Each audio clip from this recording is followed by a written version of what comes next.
Hello, my name is Lucy Christopher and I'm an author. My latest book, also my first book for adults, is this book. It's a book called Release, and it is a book that has a few seeds with an earlier book. So I initially wrote a book called Stolen, which was a young adult novel, and that was my first book. And that book always stayed in my head and I could never quite get it out of the head. And I always wondered what would happen when those characters grew up. So this book sort of answers that question. And it's a book about a lady called Gemma who was kidnapped 10 years ago. And it's now 10 years later and her captor is being released. And she's got all sorts of complicated emotions in her head about, does she want to see him again? Does she want revenge? Does she want forgiveness? What is it? So she decides to be there when he gets released. So I've written quite a few books for young people. So I've written 4 books for young adults, a middle grade book and a couple of picture books. But this is my first book for an adult audience. So that's quite exciting. Yeah, that is actually a really interesting question that I thought about a lot during this process, because it was 10 years since I wrote the young adult novel that's connected to this, and I've grown up as a person. So the constraints sort of fell beside the wayside in a way. So suddenly I felt like I had a free rein to, I could swear, I could be violent in the book, of course. I could do all sorts of things, which while I've written YA fiction, I've never felt restricted by it in any way.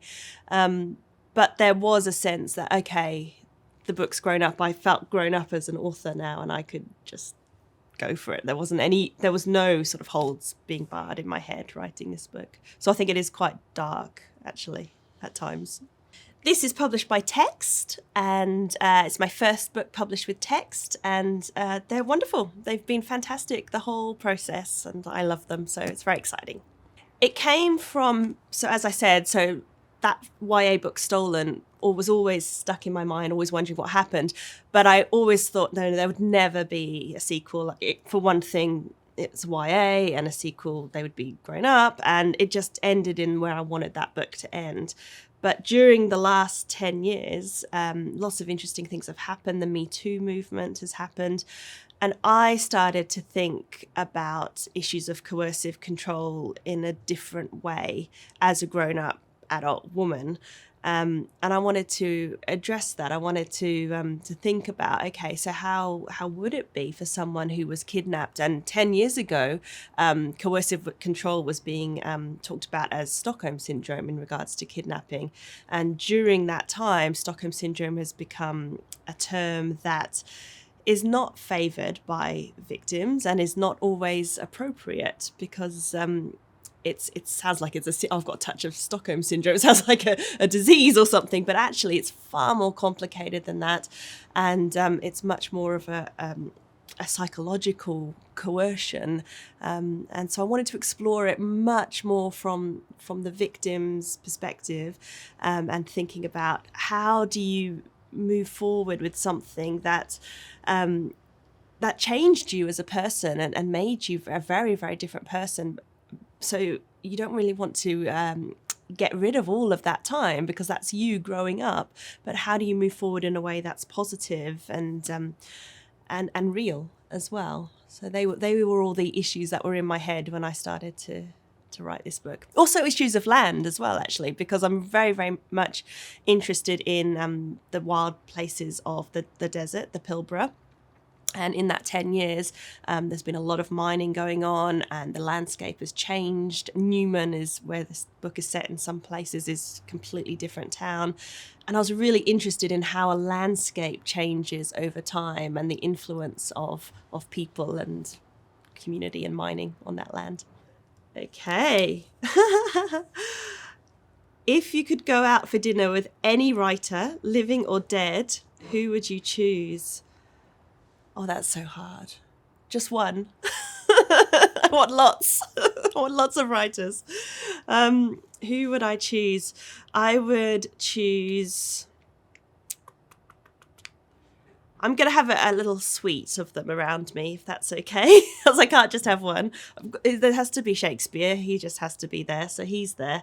I would have to say Tim Winton, because I adore him and I adore his work. So he's going to be there. And I think we're going to have... Margaret Atwood has to be there as well, because she's also a legend. And there is a book called The Power by Naomi Alderman, which I absolutely love. So I would like to have Naomi Alderman over here too. So there's a suite of them around me. I also work in university. So I have recently taken on a job for the University of Tasmania. So I'm now a senior lecturer down in Tassie, teaching lots of wonderful students how to write their books as well. Many people helped me to get this book to the finishing line. I have to say my husband Raj, first of all, because he reads all the drafts, and there's been quite a number of drafts of this book, including drafts with different endings. So he's read all the different endings of this book.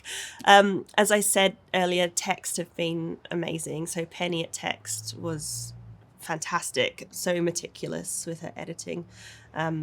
Lots and lots of people, my friends, my family, the readers of Stolen, the first book, who still email me 10 years later, still email me and say, what happened to those characters? And will you ever write another book? And are still interested, still invested in that book, even though they're all grown up as well. I always wrote. So I was an only child who moved a lot. I lived my whole upbringing between the UK and Australia. So I was always writing a letter to someone. So whether it was to someone back in the UK or someone back in Australia. So that process of writing and telling a story, and these were long letters, I would write, sometimes get little notebooks and fill these notebooks for my friends, and then send a notebook back of my whole trip, really. So I was very, very familiar with writing, and I loved it. It's how I expressed myself. I was very shy as a kid, so writing was how I talked, really. That's how I got my point across. And then it wasn't really until I went to uni in Melbourne Uni, and I did creative arts, and I thought I would be an actor, and I was far too shy. So I decided, well, actually, I like writing best, and it's my story that I get to write. And so I started writing properly there. I started submitting short stories for magazines, and I had a play that was produced, and so that was when I started to get really, really into writing. And then on the back of that, I did an MA in creative writing in the UK. Went back to the UK to do that, and went from there. Yes, I would say the bit that I dread most in the writing process is the middle, and I call it the soggy middle.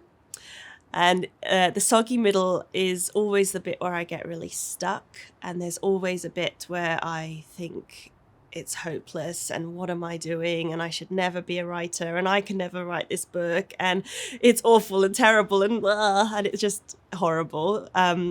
So I always think it's a bit like when you sort of sail off into the ocean and you can no longer see the shoreline, but you can't quite see where you're going yet, and it's just sea all around you and you're a bit stuck. So the soggy middle for me is definitely the hardest part of writing.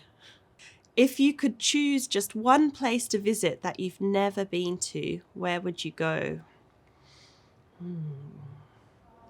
I think it would be Antarctica, because I love deserts and I love wide open spaces and I love nature, and Antarctica fills all those criteria. Wide and open and kind of like the biggest desert on Earth in a way, well, the driest bit of land on Earth. And I would just love to see that. I think it would be the most amazing thing ever to see Antarctica and to write something set in Antarctica, maybe one day. I would have a couple of tips. They're the tips that I would say are more to do with the mind more than anything else. So I would say there was a writer who taught me my MA, a writer called David Almond, amazing writer. And he used to have a little post-it note stuck next to his computer saying, "Be brave." And this is David Almond, who's won the Carnegie Medal. Like, he's amazing. And if he has to have that little thing that says "Be brave" next to his computer, I thought, I'm going to take that. And we've just moved to Tasmania, so I've yet to set up my computer properly. So, but when I do, there will be a little note next to my computer saying "Be brave." And that would be, again, what I would advise and encourage my students to think about, is to be brave. Because, as I said, when you're stuck in that soggy middle, in the middle of the ocean, and you can't see anything and you've got to keep writing, it's about bravery. It's about, come on, you can do this, keep going. I actually read while I was writing Release, I read the 3 Hilary Mantel books, Wolf Hall books, and they were great because they were nothing to do with anything that my book is about, and yet they were so gripping and wonderful and amazing. Although the problem was I kept reading them going, oh, she's so good, oh, she's amazing, and then go back to my book going, oh no. But yeah, I do read, but not anything to do with what I'm writing.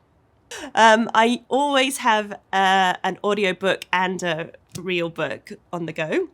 And what's on my audiobook? Oh, on my audiobook is Big Little Lies, because I've never read it and I thought I should. And everyone tells me I need to read it, and I am really enjoying it, actually.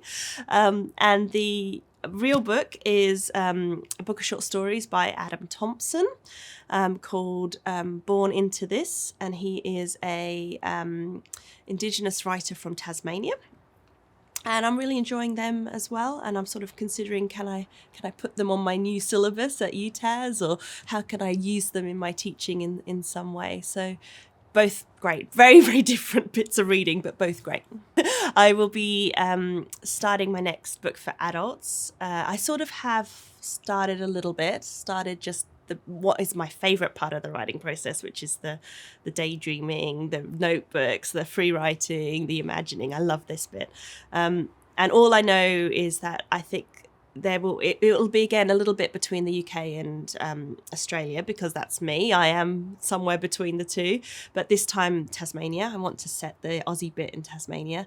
And I mean, the wilderness and the nature in Tasmania is so wonderful and so inspiring and just so amazing. That's what I want to draw my inspiration from. And I want to look at issues of past and belonging, really, and notions of home in this book. Of course, with a bit of a dark thriller in there as well. My pleasure. Thank you for having me. It's been really fun.